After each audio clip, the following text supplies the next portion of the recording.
I'm Scott Allen Miller. It is the 7th of November, 2019, and this is our throwback to 3 years ago on our trip to San Juan del Sur here on the Daily Vlog. So this is Alan and Rachel and I. We finally were in San Juan del Sur actually yesterday, and then at the end of the day, or in the afternoon, we traveled to Granada. So today is actually taking place in Granada. I said that wrong. And I actually have to record in the rain. I'm so far behind that I have been planning all day to get these videos done, and when I finally was ready to come out, it started to rain, but I'm refusing to not record because I don't have time not to.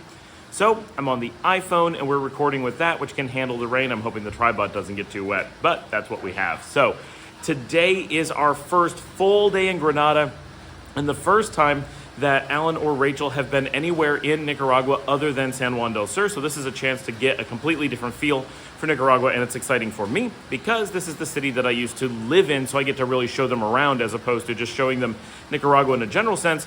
I get to show them where I used to live. So this is pretty cool. We started off the day having breakfast in the hotel, and we had a little bit of free time during the morning. So Rachel and I did a little bit of just photos around the hotel before setting out for the day. Our big activity of the day, and this is a lot of fun, is we went out, all of us, and did the ChocoMuseum. It took very little convincing. Everybody thought this would be a lot of fun, and it was. We really had a good time. I hope the sound of the rain is not too loud. This is pretty ridiculous. We went out, and the museum is right down the street from my old house, and I have been to it a number of times, but I've never done the tour. So this was actually pretty cool because it's a hands-on thing. Like, you get to see, they actually grow chocolate there, not for production, just a few trees, but you can, see it actually being grown. You can see it go through all the different processes by hand, and you get to do rolling and crushing and roasting and all these different things and make some chocolate yourself throughout the day. And it's a goofy thing. It's really geared towards families and kids, as it should be, and it's legitimately a bit of fun. We had a really good time. Very glad that we did it. I do have to say, the ChocoMuseum is a chain. It is not a local thing. Granada is not a city of chocolate. It's not a particular destination for that. Nicaragua is in general, but not Granada specifically. So doing it in Granada is only because Granada is a tourist center. But it is fun, and just be aware of those things. Otherwise, and sorry for the thunder as well, be aware of those things, and it's a fun experience. If you have kids, you're in Granada, or you're just a kid at heart, go out and do it. It is educational, it is fun, and the chocolate stuff is tasty. They have a little shop, and they sell a lot of chocolate things as well. When I used to live there back in 2015, and I assume this is still true, the restaurant connected to the ChocoMuseum would serve breakfast and possibly other meals. So we actually went there a number of times with my children when they were little, and we would have breakfast at the ChocoMuseum, but not do the tour. So it was neat to get to go back. That is actually the place where the kids used to go play with the rabbits when they were really little. The people who ran the museum would take them in the back and let them see the rabbits who were way in the back of the museum. I have no idea why they had rabbits. They just did. For lunch, we actually got lucky and found an air-conditioned restaurant, and it was really close to my old house. And this is a huge bummer for us because when we used to live there, this would have been a perfect thing to be able to go use, and it didn't exist back then, but it is a new Venezuelan restaurant. It was fantastic.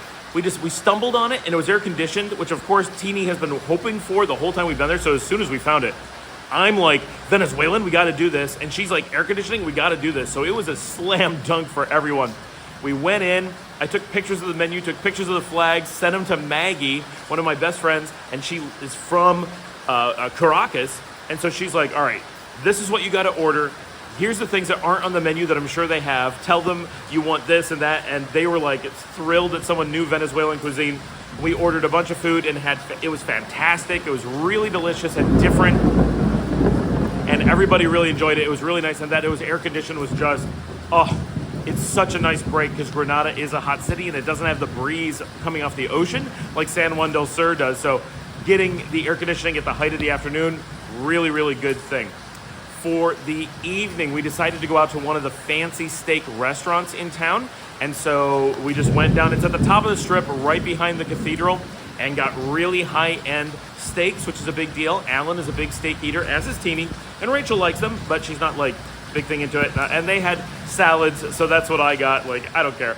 But they got some high-end steaks, and this was an important meal for us because in everything we've been doing, it tended to be like Nicaraguan comfort food or pub type foods. So like Dale Pues, a lot of burgers. The Venezuelan place is a lot of like cheese and fried things.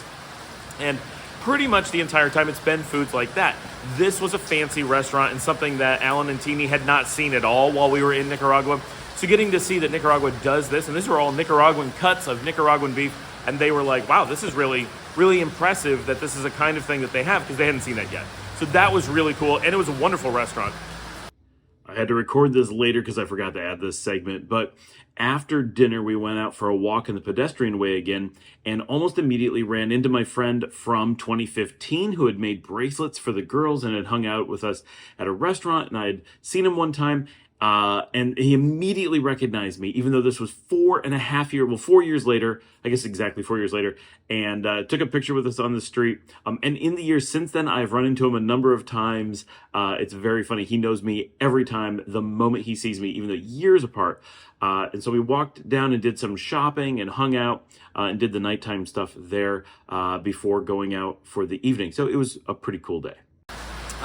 And then we also did, throughout the day, Rachel and I did some exploring as well during the heat of the day when Alan and Teeny were taking a break, because they went and spent some time at the hotel. So Rachel and I walked all the way down to the waterfront, did some pictures there, checked out the bar scene and different things, and had a really nice day. And then in the evening, after Alan and Teeny had called it a day, Rachel and I headed out to one of the big clubs really close to the main square, a little bit to the west, and actually went out where they did karaoke, and there was some dancing, and we got cigars because she's a big cigar smoker, and just got drinks and hung out and had a really fun evening out. And so, because we never get to see clubs in Nicaragua until we moved more recently to Leon. But back when I lived in Granada, we never saw any. When we were in San Juan del Sur, we saw them. That's on the beach. It's very different. So this was a Nicaraguan city club. And it was a lot of fun, and it's a place I knew because I used to live right down the street, but I've never actually been in and spent any time. Dominic and I had done dinner there one time, but I had no idea what it was like as a club. So it was a really cool day. Tomorrow we're going to be doing more tourist stuff here in Granada. We'll be here for another full day, and we're getting pretty close to the end of our trip of 2019. Thanks for joining me. Remember to like and subscribe. If you have any questions, ask them below. Leave your comments. If you want to support the channel, you can buy me a coffee directly. And remember, as always, share on social media. This is a throwback episode. This is from 3 years ago. This is not current. Watch in a few hours. We'll post the episode from today for the current stuff. Thanks for joining me. I will see all of you in 3 years tomorrow.